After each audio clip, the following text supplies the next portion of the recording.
पंजाबी ड्रामे जी नई अपडेट में तव्हां सभिनी प्यारनि खे दिलि वारनि खे सिंधी भाउरनि खे ख़ुशि आमदीद। दोस्तों अॼु रिव्यू करण वारा आहियूं मेगा सोप सीरियल पंजाबी। अचण वारे एपिसोडनि में छा थींदो छा न थींदो सॼी कहाणी तव्हांखे ॿुधाईंदासीं हिन नंढिड़े वीडियो में। इनखे आख़िर ताईं ॾिसंदा थी सघे त असांजे हिन यूट्यूब चैनल शायदि खोसो ब्लॉग खे ज़रूरु सब्सक्राइब लाइक शेयर करे छॾींदा।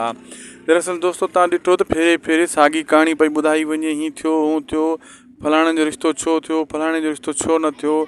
यानी मां तव्हांखे पोएं किस्त में जेका मां तव्हांखे ॻाल्हि कई हुई उहा ई ॻाल्हि अञा हली रही आहे। त माना पुराणा बैकग्राउंड ते बैकग्राउंड ॾेखारिया पिया वञनि।